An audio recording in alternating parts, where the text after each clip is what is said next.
The following is a presentation of KSL Sports.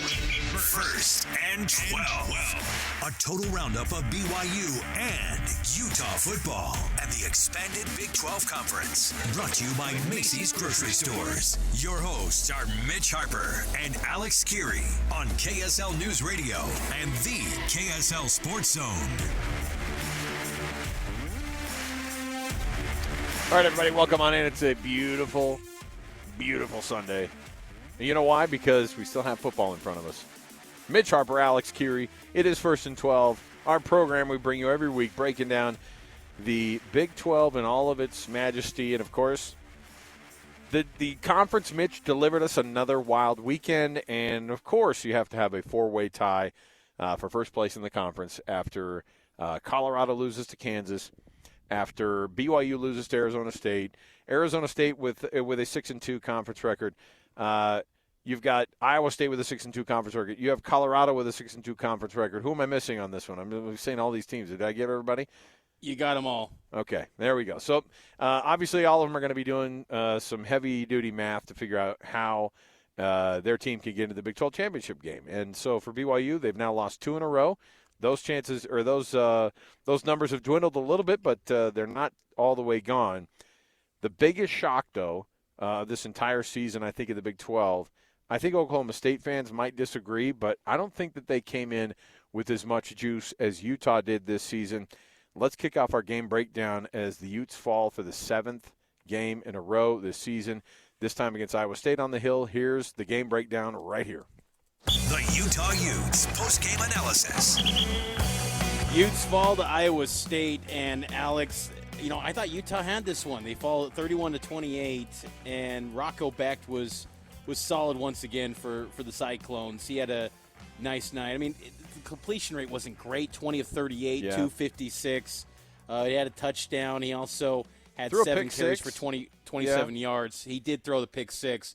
Utah was right there on senior night with the special hand-painted helmets. There was that kind of special aura that comes with those games for Utah. And it reminds me how this game played out, Alex, that we can never take for granted teams that have the ability to find ways to win. Utah, I think, has forgotten how to win. And that kind of shined through on Saturday night, how it was right there for the taking. And there's been so many Kyle Whittingham teams over the years. And I don't want to compare this group to years past, but there were some similar key names on this team. And I know the roster's changed quite a bit, but this team has just forgotten how to win. And that kind of just rang true against an Iowa State team that's not special. I don't look at Iowa State as like, oh my gosh, they're surging at the right time to go into the playoff and go win some games. Like, I'm not thinking that, but they are confident in what they have right now, whereas Utah,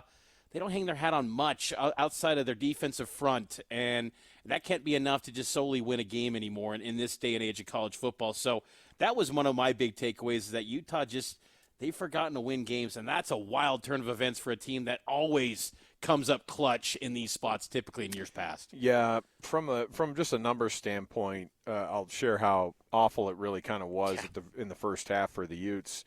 They had, I think, 28 yards of total offense in the first quarter, and they had -2 yards of offense in the second quarter. They went into the locker room with less than 30 yards of total offense. Like, it's just not something that you've ever really seen from a Utah team. They couldn't get the run game going. They couldn't figure some things out. And then in the second half, and it still wasn't really working, Isaac Wilson looks very uncomfortable back there, made a couple decent throws. I say a couple decent throws. He went 8 for 8 before he went out with an injury. The hits keep coming for Utah. When it comes to the injury stuff, it looked like a bad one for Isaac. Obviously, we're going to find out tomorrow at their weekly press conference whether or not this is a season-ending injury or not. If it is, then you hear that from Kyle. That's his commitment. Like, well, I'll tell you if it's going to be a season-ending injury. But it did not look good, Mitch. Like, it looked like that knee got rolled in a different direction, and this is a kid who, if they get hit with a really devastating injury right now, it's late in the season. And so getting ready for next season would actually be a real problem if you're Isaac Wilson. It would just be another setback for a kid who's been going through quite a bit this year and has asked to grow up so quickly. And the Utes fall. They get a touchdown on special teams, a block punt that ended up turning into a touchdown. That was nice. They had the pick six. Of course, they keep that 21-year streak. Lander Barton is legit. That guy's going to be in the league. He's going to be awesome. And Iowa State was this close to losing this football game. It was 28-24 with 2.5 minutes left, and Rocco Beck just drove him down. Beautiful trick play call that they had on the Iowa State side of the football. They totally caught Utah off guard with a trick play, and that ended up getting them into a first and goal situation. They punched it in pretty quickly, and then the offense at some point the magic ran out. Even though Luke Batari, this is your fourth or maybe even fifth string quarterback if you really think about it. If Sam Heward were healthy, I bet he probably would have started. You're literally looking at probably the fifth string quarterback that Utah has had to roll out, and he'll likely have to get the start next week if Isaac Wilson is hurt. That's how bad of a situation Utah's in right now. And it's a lesson, too, that, man, you can never have enough depth at quarterback, and I really thought this team was stacked at quarterback, and it just hasn't worked out at all. I thought the defense in stretches, had some nice individual performances, and I'm really curious, though, to see what happens this next week for Utah. And I know the season is not going to be extended to the bowl season. It's win or lose. It's over for Utah. What a tough spot to go in now, because it's not like you're just traveling, across the border and going to Colorado. You got to go 2 time zones to Orlando on a short week and lose your Thanksgiving. Oh, that's a Friday game. On a week where, the season's over. I'm curious to see how Whittingham and his staff kind of handle things, because this is the last week where they can officially have the guys in the building and really kind of get their ducks in a row. Because, yes, it's bad to lose a game, but everyone knows, win or lose against Iowa State, this was a season that was in many respects lost. And it would have been nice to end on a high note at home. And you got to give props to Utah fans. They showed up still and had a lot of energy, because I was wondering going into that game, was it going to be, pretty half empty and not that intense of a crowd? And I thought Utah fans showed up. They rallied around this team to try to get that win and get to the postseason. Now that's out of the cards, and I think long-term this could be, a good thing for the Utes, where they can get a jump start on 2025, and this next week kind of highlights that. But it's just tough that they have to end the season. I guess you could say it could be treated like a little bit of their bowl game next week, to go to Florida, spend some time together as a team on a holiday. But, difficult spot for the Utes in a year where they had, just seriously such high aspirations. And they kind of got to reevaluate, who they are going forward in this league, because in the Pac-12 they were the outlier. They were they were the team that was the physical football team that you don't want to face Utah for 60 minutes. A lot of teams do what Utah does in this league. How do they carve out their own niche going forward in this league? That's going to be a fascinating thing to see how it develops and how much influence Morgan Scalley. Morgan Scalley. I was about to say Morgan Wallen. I just saw him on my phone. I'm like, I had some help. Okay, I'm losing my mind. You know what? Get somebody else in there. Let's mix some things up. You don't know. Maybe make him the offensive coordinator. You don't know. Make Morgan Wallen the offensive coordinator. Breaking from the KSL Sports News desk. But no, there are going to be changes. I think long-term this could be a good thing. Yeah, there are going to be a lot of changes in the offseason, too. And it was crazy this week to see Kyle Whittingham actually address those things. And he talked about that and how they're on the search for an offensive coordinator. Not that we are going to search. They are already, I think, actively going out, making offers if they like guys and doing the interview process. And so it's a crazy thing to consider. It's not something Utah has had to deal with in a long, long time. Let's take a break. Our program, as always, brought to you by the good folks at Macy's. The freshest fruits and vegetables from your local farms and your favorite brands. Macy's, happy shopping. We will come back. We'll break down some of the comments from Kalani Sitake from Tempe, Arizona yesterday as BYU falls to Arizona State 28-23. We'll hear what the coach says. Stay right here. It's First and 12, 97.5 the KSL Sports Zone and KSL News Radio. Read all the stories about BYU sports no one else has heard. Go to KSLSports.com for exclusive columns by BYU insider Mitch Harper. That's KSLSports.com. Hey, that's me. A lot of bylines yesterday on KSLSports.com covering BYU and Arizona State. Myself, Matt Baiamonte, even PK. He was back in his old stomping grounds here in Tempe. Hey, it's been 10 minutes, by the way, Mitch. We're going to need another story from you. So just go ahead and hit publish. Keep hammering those things out. But you can always get all of my bylines and all of our podcasts, all of our shows on the KSL Sports app. And this show, First and 12, is brought to you by Macy's Grocery Store. Get the freshest fruits and vegetables from local farms and your favorite local brands. Macy's, happy shopping. It was a tough scene last night for BYU, but oddly enough, Alex, Kalani Sitake had kind of an upbeat, persona. I don't know if that was just trying to kind of cool the tension that was on that field with the storming of the field, but I thought that Kalani's, his commentary was upbeat. Hear for yourself. This was Kalani Sitake after BYU falls to Arizona State 28-23. What a cool environment. College football is awesome. Big 12 football, a lot of fun. Obviously didn't work out in our favor. Just really proud of the team, proud of the guys. I think they could have quit at any moment. And so it didn't look great, especially the first half. And proud of the guys fighting back. And even when they had that score to go up, had 28 points on the board, the guys just kept fighting. And so I'm really proud of the leadership on this team, our coaches, our players. Obviously didn't do enough to get the win, but you have to give a lot of credit to Arizona State, Kenny Dillingham, and then the team. They were ready. I thought they jumped. They had a great start, well-coached team. You look at the weapons that they have on offense, and then I think looking at what the defense has done. I mean that's an underrated defense. I don't think people give enough credit to, but overall, just a really good game, and just didn't work out in our favor. I thought the experience, the environment was really cool.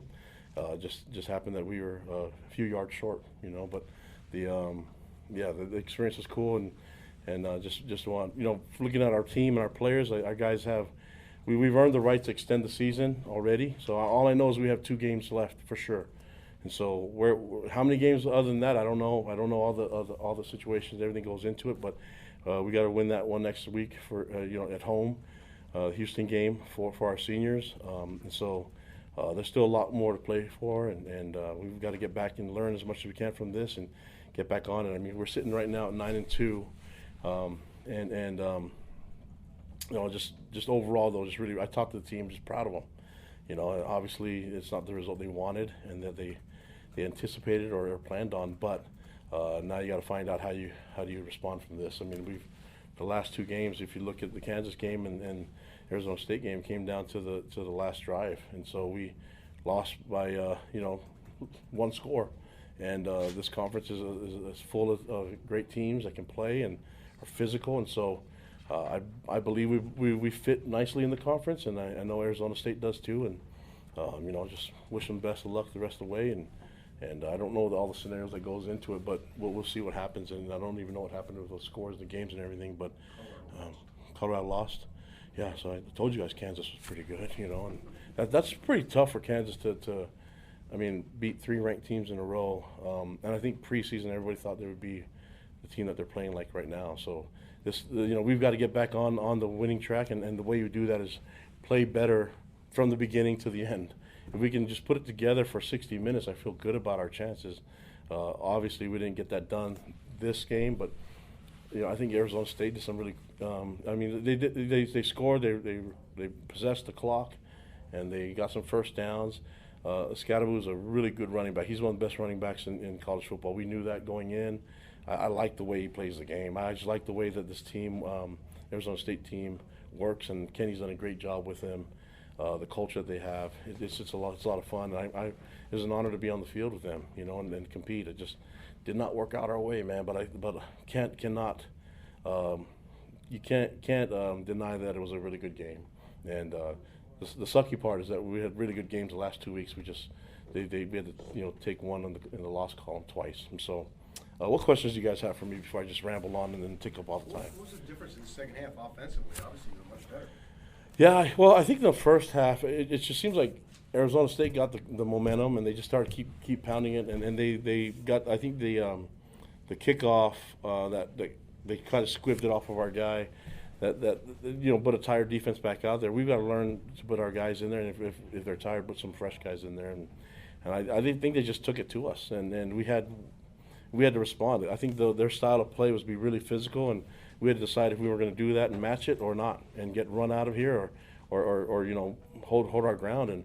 And I'm proud of the way the guys responded. We just need to do that before. Let's do it from the get-go. And But that's easier said than done. These are really good teams, and yeah, I know this coaching staff, Arizona State staff, really well. I know a lot of the guys on the staff, and they're excellent coaches, and I know a lot of the players that play, and they do a great job. So it's a definite cool environment for them to be here. But I love that we had a lot of fans represent too, and so I'm disappointed that we didn't get the win for them. But I hope they know how much we love and appreciate them being here and being a factor for us in this game. What was running through your mind when the field needed to be cleared and you hoping for one more second left? What was kind of going through your mind? Yeah, I was just hoping for all kinds of stuff. I was like, how many penalties did they get? I was just trying to get unsportsmanlike conducts on the crowd and their student section and I don't know, just hoping that we had one more shot. We had the 1 second at the 49-yard line, and I just how close was chasing that? Yeah, so dang it, but that's I think there's a good way we can respond from this and in a positive manner. But that's just, I think when you put yourself in the hole too much, it's going to be hard to crawl out of it, especially against really quality teams like Arizona State. And we found that out. It's a tough lesson to learn, but give them credit. They deserve to win. They got it, and we have to learn from this and get better. But we're sitting at 9-2. I don't know exactly what the standings show, but there's a lot of parity in this league, and so we can't just show up and think that the Houston game is going to be an easy one. That's our senior game. I believe this was Arizona State's senior night, or senior day, and so there's a lot to play for. You play with a little bit more energy when it's a senior's last chance. I mean, I've been part of that. I've been a senior before and played in those games, and there's just a little bit more extra energy with that, and maybe that was part of it. But I hate to just kind of diminish their win though and say that was the catalyst. I think they're a good team, and I think people should start respecting them a little bit more, because I think this conference is a good conference, and it's not going to be easy for anyone to run through this conference. And we've been in a really good spot. We've had some things work out in our favor, and this one and the last one didn't. So we just have to keep playing. I know that's not the first premature field storming in college football history, but did you think the fact that it took 15 minutes, that it was a little excessive as far as how long y'all had to wait for that final play? I hate getting mad at the fans. I mean, they're so excited to get the win. It's two ranked teams that were playing. All we heard is that there might be 1 second. And I'm going to cling on to as much hope as I can, and so it's okay. None of our guys are hurt, and so there was no big issue there, and they eventually cleared it, and we were able to get that one play. And so I understand the fans' excitement and energy, and it's okay. Nobody, I mean, I didn't think they were too rude to us. I mean, they were excited about their win. Did the officials offer an explanation to you as to why there was not an unsportsmanlike penalty with 1 second left? The statement that was said, I think we thought there was going to be one, because there was what was explained to me is that there was a intentional grounding, and so when the ball is thrown out of bounds, the clock stops when it goes right out of bounds, and so but even if there was no time on the clock, that would still be a untimed down, and so I was told that the conference said that there will not be a unsportsmanlike conduct. I don't know. That was a conference decision, and this game doesn't come down to that. That's just the game, guys. This ref crew was awesome. They communicated well to me, and we had a chance to snap the ball from 49. Obviously, we'd love to have it closer, but that's the game. I don't think the game was won or lost in that one moment. It was the 59 minutes and 59 seconds before. How surprising was that onside kick in the second quarter? Did you see anything leading up on scout that? Yeah, we've seen that before, because I think it was more of a squib kick, like a little quick squib, and so we practiced that. The crazy thing is we practiced all those things. Everything that they did, we practiced. But it shows that just because you practice it doesn't mean anything. I mean, that when it's live and the situation requires a little bit more attention and focus, it was just unfortunate that happened to us. And I think, I can't remember which player it was, but he couldn't get out of the way because the ball was pretty hot when it was kicked, and good for them, and they were able to make that play. I would have loved to recover it and run it back for a touchdown and teach them a lesson, but that's the risks you take, and they're willing to do that, and we weren't able to make the play. What did you see on Jake's interception before the last drive? Yeah, I don't know exactly. All I saw is that I don't think it was on target, the throw, and so I don't want to be too critical, but it seemed like it went straight to the defender. I don't even know which receiver was in. Was it overthrown or underthrown? I don't even know. was over. Yeah. Dang it. I mean, I love Jake, and the guys were clicking. Everything was working. We felt the momentum, and credit to Arizona State. They got the stop, and you know, we did everything. I mean, you think the game was over right then, and we kept looking at the clock and seeing, okay, if we can get a stop. But it was the play before that. I was so proud of the defense. Scatterbo was like pounding the ball, and that's what I would do. If it was 4th down and 1, and you have a chance to win the game, and I got Scatterbo, I'm giving him the ball too, you know, and I'm trying to find a way to take the play and win the game. So I'm excited that came down to that play, and then we got the ball back, you know, and we drove the ball, and that interception was unfortunate, but that's the game of football, you know, and I want Jake to feel like he can be aggressive and make those plays, and he'll learn from it. But this is one of those really fun games. It just happens that we lost it. Are there signs in practice this week that made you think there might be a slow start on the rise? No. I mean, if everybody can predict that, then they would that person would be really rich, you know. But I think going into this week, though, Mitch, the prep was nice. The guys worked hard. The leadership. From the unfortunate loss that we faced against Kansas at home, there's just this feeling like let's get back to what we know, and the hard part is that you're going against a really talented team in Arizona State, so it's not an easy thing to do. Just because you want to play at your best and everybody wants to play, if someone's playing at a high level and the other one isn't, then you're quick to say, well, we need to do better. But I think you just have to give credit to Arizona State. They made the plays. They converted 3rd downs, and they made some difficult runs, and we weren't able to do it. They were able to convert. They took care of the football most of the time. I think we got how many turnovers were? We had a couple balls on the ground that I think we could have had, but this is part of the game. I don't want to sit here and nitpick every little thing and say that we should have done this better and that. We'll go back and look at that and watch the film. I want to give credit to Arizona State. They deserve to win. They got it, and I'm happy that we were able to play this game, and now I'm looking forward to learning from it. It's got to be the best running back you guys have faced this year. The running backs in this conference are really good. I think we got a couple of them too, but he runs a different style. I like it. I think he's a punishing player. I mean, is he a senior this year? Good for us and everyone else. But he's a good player. I like his demeanor, and I like the team rallies. I mean, you can feel the energy when he carries the ball and he breaks tackles, and so I think he's a next level running back. And I think there's a bunch of them in this conference, but he's definitely up there, and not just in the conference, but he's one of the premier backs in the country. Kalani, last week you came off that loss, obviously very disappointed. What was the feeling in the locker room today after a second loss? Yeah. But you rallied after being down big. Was it a different feeling? Well, I didn't want them to just sit there and feel sorry for themselves, because no one's going to feel sorry for them. So we still have another game to play, and we definitely have 2, right? So we've got to focus on the next one, which is the seniors game, and learn from this. But we got to get over it's just weird feelings with guys like have regret and guilt and shame over like, oh, we should have done this better. That doesn't help you. You just got to learn. You know, like just let's play better from the beginning as much as we can. And even if we do that, it may not work out in your favor, but at least you can live with the results.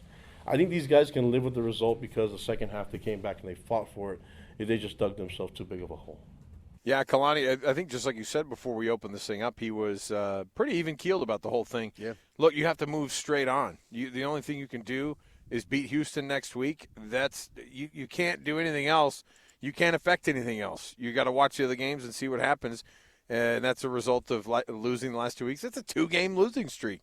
BYU hasn't had a 2-game losing streak since this time last year when they were in the midst of a 5-game losing streak to end the season. How wild this has been for Kalani and his guys. Let's take a break. We'll come back, and we've got tons more to break down. Oh, it's our power rankings. We'll see how this thing shifts around. We'll give you all those rankings next. This is the poll that just keeps on giving and keeps on changing all year round. So stay right here. It's 97.5 the KSL Sports Zone, and it's KSL News Radio. Mitch Harper, Alex Kirry, right here on 1st and 12. The following is a presentation of KSL Sports. 1st and 12. A total roundup of BYU and Utah football and the expanded Big 12 Conference. Brought to you by Macy's Grocery Stores. Your hosts are Mitch Harper and Alex Kirry on KSL News Radio and the KSL Sports Zone. Welcome back, everybody. It is 1st and 12. Happy Sunday to you. Alex Kirry here in Salt Lake City. Mitch Harper still waiting to take a plane back to Utah, just dragging his feet a little bit in that warm weather down in Tempe. I am wearing my 1st and 12 jacket, I'll have you know, because it's cold here in the state of Utah, even though it was nice and toasty down there in Tempe yesterday. Even though BYU lost 28-23, the final there. And Utah, of course, falls at home as well, up at Rice-Eccles on Senior Day to Iowa State 31-28. But the shifting around of this power poll, I mean, it's just like the amount of work we have to do every week, the mental gymnastics, because of how wild this conference has been, has given us some wild power rankings. So let's jump in to another version of our power rankings. The Big 12 Power Rankings, a weekly rank of all 16 programs, from the elite to the bottom dwellers. I think the Levitt family is going to be happy with this week's power rankings. Sam Levitt and crew. The number one team in this week's Big 12 Power Rankings here on 1st and 12. It's the pride of Tempe, the Arizona State Sun Devils, sitting at 9-2 atop the Big 12. They're tied in a 4-way tie, but they control their destiny. Arizona State number one, and I don't think you can argue with this, Alex, because they're the only team in the league that had a perfect home record this year. They're the only team that went unscathed, which I thought was kind of interesting. Yeah. You'd think there'd be a few others. They were the only one to defend home turf, and hey, lo and behold, that bore out to where they're in the lead now, and they control their destiny to Arlington. Yeah, and what's crazy is as a 9-2 team, they can go 10-2 next week if they beat their in-state rival Arizona, and that's just a wild place for Kenny Dillingham and his guys to be, considering where they were last year. And that's been a storyline for a couple of teams in the conference this year, BYU being one of them, of course. But I think that Kenny Dillingham has probably put himself firmly on that path to be the coach of the year, if not in the country, at the very least in the Big 12. And that's saying something, considering that a lot of coaches have done a lot of crazy things this year that have put their teams up there up top. So Arizona State definitely deserves to be top. Iowa State eking out a win at Utah. They're probably going to go up a couple of spots in the rankings. Speaking of going up some spots, Arizona State's likely going to be the top-ranked team in the AP poll when it comes out in the next little while. And then on Tuesday for the college football playoff rankings, I bet Arizona State's going to be the highest-ranked Big 12 team.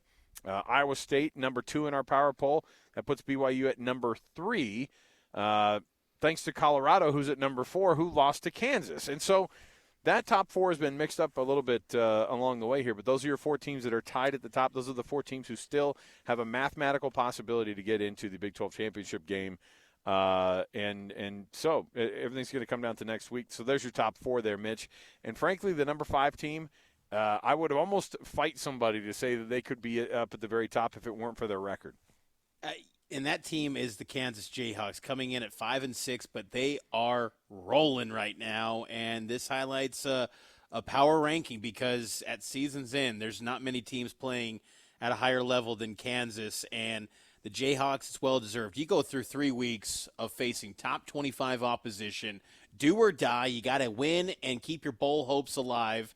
Kansas is playing at a high level, and I cannot wait for them to play this week against our number 6 team, Baylor, who is also flying high. And I was, hesitant to knock Baylor, but I feel like Kansas's wins as of late have been better than Baylor. Yeah. But they get to settle on the field this week. Baylor's on a 5-game winning streak, Alex. They're playing some great football, too. They just had that slow start to the season, or else, I mean, honestly, Alex, if you were saying, like, who are the 2 teams you don't want to face right now, it might be Kansas and Baylor. They might be the 2 teams that are the best, like the best in the league with how they're playing right now. Not the whole body of work, but like right now in this moment, these 2 teams are playing at a really high level. A month and a half ago when Arizona State and Kansas met, it was one of those 4-point games that Kansas lost. They lost so many games that were 1 score or under 4 or under 3 points, and Arizona State beat Kansas. Iowa State, BYU, and Colorado, who are 2, 3, and 4 in our power rankings, all have lost to Kansas just in the last 3 weeks. It's pretty insane. Baylor at 6, like you said. Kansas State is at 7. They're a 7-win team, and they just blew the doors off of Cincinnati.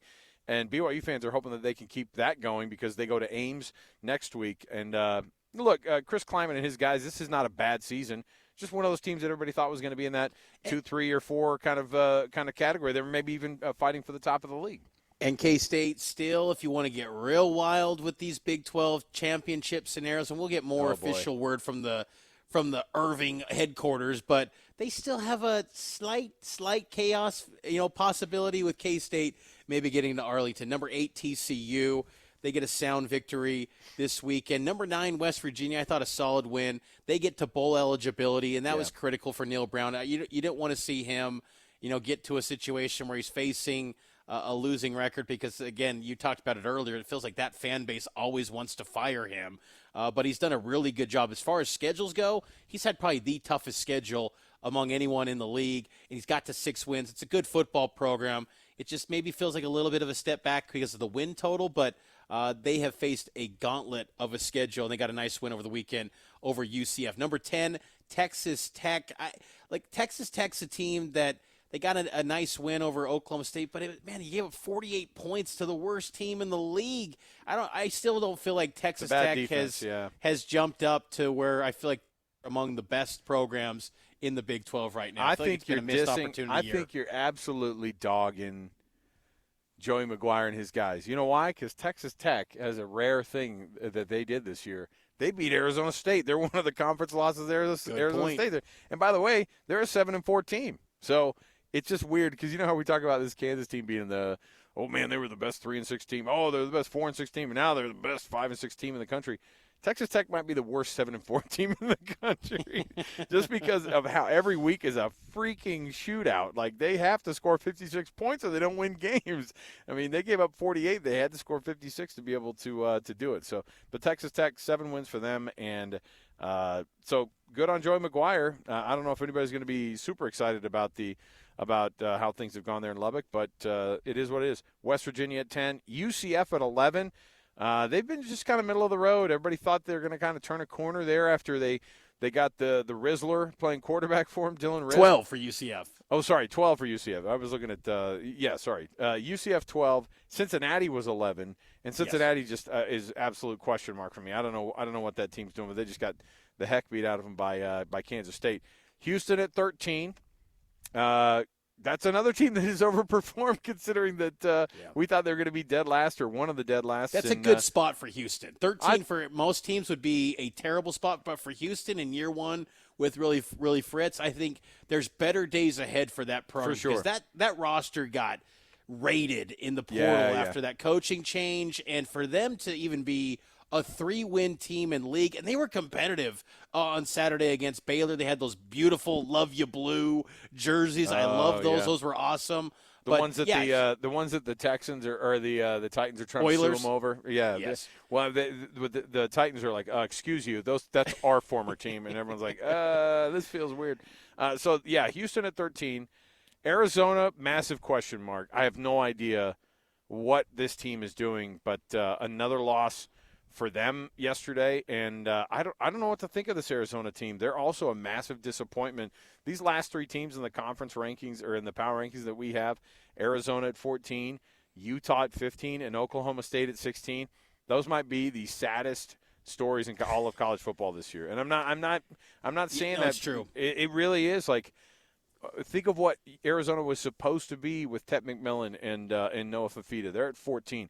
Utah, I'm not kidding. When you go to there's the power rankings, and then there's the conference standings. When it has Utah 15th place in the Big 12, it says it right next to their name. You're like, this is unimaginable to me. It just seems so wild to see that. And the only other team that outdoes Utah on the losing streak side of things is the now 8 losses in a row Oklahoma State Cowboys, who were in the Big 12 championship game last year. So those are our power rankings for this week, Mitch. I think we did a good job this one. We actually agreed. I think we did.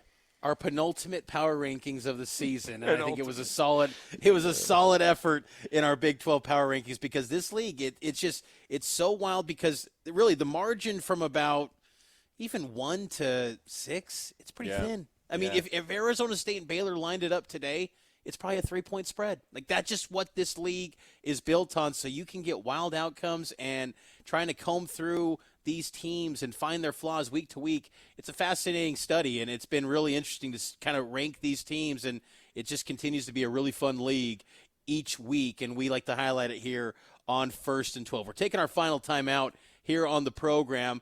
Coming up next, we'll look ahead to what is coming up on the Week 14 schedule. We got some Friday football on Black Friday and also a loaded, basically get you ready for championship week Saturday here in the Big 12 Conference. It's First and 12, Mitch Harper, Alex Kirry on the KSL Sports Zone and KSL News Radio. Appreciate all of you being here with us on this Sunday. Today's just the start of the Big 12 and Power 5 talk to come. Listen to JJ and Alex Monday on your drive home. Afternoons from 3 to 6 on 97.5, the KSL Sports Zone. All right, welcome back, everybody. It's a Sunday. It is First and 12. Mitch Harper, Alex Kirry, our illustrious producer Eric Cabrera as well. You can hear Eric during the week reporting at KSL News Radio, doing a phenomenal job there. One of these days we'll make him crack the mic, but as it stands, we just all get to chat during the week and have a good time doing this show. We have a blast doing it, and we only have a couple more weeks of being able to do it. So we appreciate all of you guys supporting the program and listening wherever you are. Podcast form, over the air on KSL News Radio, over the air on the KSL Sports Zone. We appreciate that support. Thanks so much. Tell everybody else about the Big 12 show that goes on Sundays on KSL News Radio and the KSL Sports Zone. All right, Mitch, my goodness. We have a lot of games to go over here. This is the final week of the regular season. Lots of implications here. It all starts off with Black Friday prices, discounted games on Sunday or on Friday. Games that we thought were going to be better games, and now they've been deeply discounted. They're on the clearance rack. That is true. Oklahoma State at Colorado, 10 a.m. on ABC. I think everyone thought Oklahoma State's going to have Big 12 title aspirations. No, they're winless. And Colorado's got a slight chance, but they need chaos to happen, so not much is on the line in that one. And then a game that has absolutely nothing on the line, 6 p.m. primetime on Fox. 2 4-7 football teams, Utah at UCF. Again, maybe Utah treats it like a bowl game and says, you know what, hey, warm weather, Florida, get a chance of one final ride with this crew, make it count, and enjoy Thanksgiving with the guys. But, that's a tricky spot. You probably have to leave, I would imagine, Wednesday, a 2-time zone game. It's a long trip to close out a season that's been underwhelming, but curious to see if the Utes try to, close it out on a high note. Yeah, think about how weird this is. Mike Gundy is 0-8 in conference play. One of the longest tenured coaches in college football. One of the other most tenured college football coaches in the land is Kyle Whittingham at Utah. They play later that night. Could either one of those guys or both of those guys be just like, you know what, I'm kind of done with this whole thing? Kyle alluded to having to get that look in the offseason, like, we're going to look at it in the offseason, and it's something he has to consider. And I think most people think, no, he can't go out on a note like this. But the question is how long can he stick around to try to turn everything back around again? I mean, he doesn't want to keep doing this forever, but we'll see. All right, Saturday. The Saturday games kick off. Houston and BYU. We have a kick time. It's our favorite one, too. It's Eric's favorite one. 8:15 p.m. on ESPN. Houston at BYU. It's the final home game of the season for the Cougs. Hey, it's not just a late game. I mean, the chances of the weather being awesome are not good. It's going to be a cold one. That should bode well for BYU. Houston comes into town. I don't know when the last time the Houston Cougars came to Provo, but 2014. There you go. So BYU hosts Houston. They win that game, and then they have just a couple other things that are really just one other thing that needs to happen. They need Kansas State to beat Iowa State. That game's going to be 5:30 on Fox. They will know where their fate sits likely at that time. That game's going to be kicked off on Fox. Arizona State and Arizona kick off at 1:30. Now, if either one of those games goes the direction of the underdog, if Kansas State beats Iowa State, BYU would be in if they beat Houston. And then Arizona State, if they lose to Arizona, BYU would also be a part of that as well if they beat Houston. So a couple scenarios in there, and it's not totally impossible, obviously. The Kansas State game at Iowa State, probably the best scenario there for BYU to be able to do it. But we've seen wilder things happen, so it's definitely on the table there. And those are the games that have the most implications from a conference championship standpoint. Unfortunate that the league gives BYU a late night on a holiday weekend game, third home game this season that BYU gets the 8:15 spot. I know that Big 12 After Dark is a big reason why this league is still standing and TV, owns basically the rights to these teams. I get it, but that's not a great fan experience. 8:15. Imagine a scenario too, Alex, where Iowa State takes care of business and ASU takes care of business. Nothing's on the line, and right. You're like, I'm spending my late night in Provo. If you're a Cougar fan, thinking, I'm not going to freeze my behind, off to watch a game till midnight and get home at 2 a.m. with nothing on the line. Maybe you still want to see it because you love the team, and I get that. And I honestly thought, but it's a tough spot thow for fans. I honestly thought it was going to be Arizona State at night late. That made sense to me, right? I mean, you're like, and I mean, forgive me, I can't remember what their deal is with daylight savings or not. Are they on Pacific time right now, or are they on same time as Utah right now? Okay, so either way, though, it's the same time zone, and they're two teams from this time zone, and so that to me, and there's championship implications in that game as well. Either way for Arizona State, so. I mean, what are we? Eyeballs. What are we, Mitch? Just people who could tell Brett Yormark how to do his job better. That's all. It's fine. Well, it's fine. Listen, guys, thanks for the recommendation. I'll get back to you on that. I'll get back to you. Kansas at Baylor, 10 a.m. ESPN2. Again, I think that's just kind of an intriguing Big 12 game to see who closes out on the high note in the regular season. Watch Kansas. That's a really freaking good football team right now. Like, it's a really cool thing to see what these guys have done to turn things around. TCU goes to Cincinnati. That's over on ESPN Plus, Mitch. Is it the Plus like we used to watch when I was at BYU as a student? Not K-Jazz 14, no. It's TCU Cincy on ESPN Plus, the digital streaming one. West Virginia at Texas Tech, 10 a.m. FS1. If you're tuning into that one, you have to be medically checked because you are a sick individual, and we love you. That's why you listen to First and 12. And First and 12, of course, is brought to you by Macy's Grocery Store. Get the freshest fruits and vegetables from local farms and your favorite local brands. Macy's, happy shopping. I think that Week 14 slate's a lot of fun, Alex. Yep. Don't forget the rolls this week, by the way, at Macy's. All right, this is one of those weeks you better tune in and heed our warning about going to hit up a Macy's before everybody else does for Thursday. Mitch, the slate is stacked, and of course, lots of implications for this weekend. And the good news is at least there is a local team that we're able to still chat about the possibility of being in the Big 12 championship game. It's the local team we did not think we were going to be talking about this time of year, but. Such is football, and that's why we like this sport so much. Mitch Harper, Alex Kirry, our producers, Eric Cabrera, every week right here on KSL News Radio and on the KSL Sports Zone. So for both of those guys, I'm Alex. We will be back again next week for another edition of First and 12. So until then, everybody, we'll see you next time. 97.5 the KSL Sports Zone and KSL News Radio.